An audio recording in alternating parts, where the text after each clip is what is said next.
दोस्तों आज मैं लेके आया हूँ आपके लिए बहुत ही इंटरेस्टिंग कहानी, एक लोमड़ी और सारस। दोस्तों वीडियो पूरा देखिएगा। अगर आपको मेरी कहानी अच्छी लगे तो प्लीज लाइक कीजिएगा और चैनल पर नए हैं तो चैनल को सब्सक्राइब कीजिएगा। तो शुरू करते हैं दोस्तों। जो आज की हमारी कहानी है लोमड़ी और सारस की। दोस्तों एक जंगल में एक चालाक लोमड़ी रहती थी। उसे दूसरे जानवरों को मूर्ख बनाने में बड़ा ही आनंद प्राप्त होता था।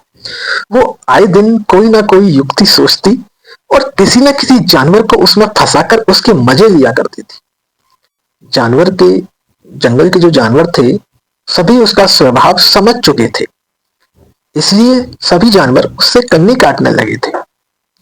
दोस्तों एक दिन क्या हुआ, एक सारस जंगल में आया और नदी के किनारे वो रहने लगा। लोमड़ी की नजर जब सारस पर पड़ी तो वो सोचने लगी, जंगल के दूसरे जानवर तो मुझसे कन्नी काटने लगे हैं, ये सारस जंगल में नया आया प्रतीत होता है, क्यों ना इसे मूर्ख बनाकर इसके मजे लूं।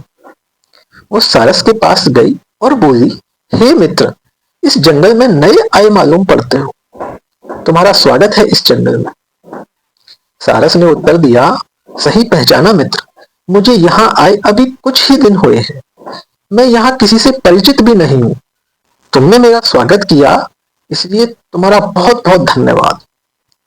दोस्तों लोमड़ी ने सारस के समक्ष मित्रता का अपना प्रस्ताव रखा।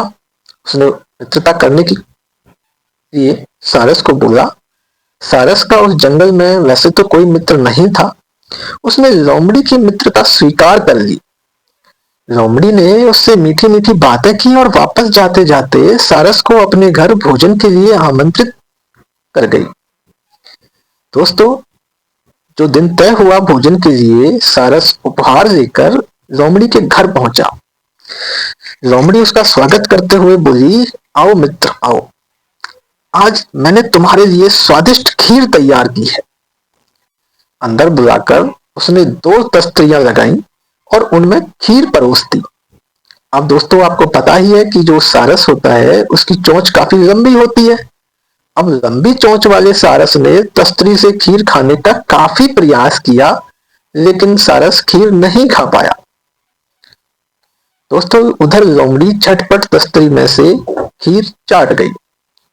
सारस बेचारा देखता रहा, क्योंकि अगर वो कोशिश भी करता तो तस्तरी के अंदर से खीर उसकी चोंच में नहीं आ पा रही थी। अपनी तस्तरी में से खीर खत्म करने के बाद लोमड़ी सारस से बोली, खीर तो बहुत स्वादिष्ट है मित्र, लेकिन तुम खा क्यों नहीं रहे हो। सारस को बड़ा ही गुस्सा आया, लेकिन वो इतना ही कह पाया, आज मेरे पेट में दर्द है मित्र, इसलिए मैं ये स्वादिष्ट खीर नहीं खा पाया, लेकिन भोजन के लिए तुम्हारा बहुत बहुत धन्यवाद। दोस्तों सारस अपने अपमान का घूंट पीकर वहां से चला आया। उधर लोमड़ी सारस को मूर्ख बनाकर बड़ी खुश हुई। कुछ दिन ऐसे ही बीतते चले गए। कुछ दिनों बाद सारस ने लोमड़ी को भोजन पर आमंत्रित किया। नियत दिन को लोमड़ी बिना कोई उपहार लिए सारस के घर पहुंच गई। सारस के उसने अंदर बुलाया और बोला, आओ मित्र आओ, मैंने भी भोजन में आपके लिए स्पेशल खीर बनाई है, आशा है कि तुम्हें उसका स्वाद बहुत पसंद आएगा। खीर सुनकर तो लोमड़ी के मुंह में पानी आ गया और अब तो बस वो खीर परोसने की प्रतीक्षा करने लगी। कुछ ही देर में सारस ने सुराही में भरकर खीर परोस दी। सुराही में खीर देखकर लोमड़ी का मुंह उतर गया। उसके लिए सुराही से खीर खा पाना बिल्कुल असंभव था। वो चुपचाप सारस का मुंह देखने लगी, क्योंकि दोस्तों सारस अपनी लंबी चोंच से झटपट सुराही में रखी खीर पी गया।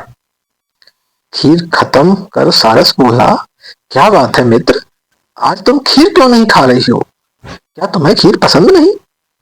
लोमड़ी समझ गई कि सारस ने उससे अपने अपमान का बदला लिया है और वो खिसियाते हुए बोली, नहीं मित्र ऐसा नहीं, वो क्या है ना कि आज मेरे पेट में बहुत तेज दर्द है। और लोमड़ी इतना कहकर वहां से भाग खड़ी हुई। तो दोस्तों इस कहानी से आपको क्या सीख मिली। इस कहानी से सीख मिलती है कि जैसा करोगे वैसा भरोगे, यानी कि जैसे को तैसा। दोस्तों कहानी पसंद आई हो तो प्लीज वीडियो लाइक कीजिएगा, चैनल पर नए हैं तो सब्सक्राइब कीजिएगा। मिलते हैं नेक्स्ट कहानी में। Thank you so much.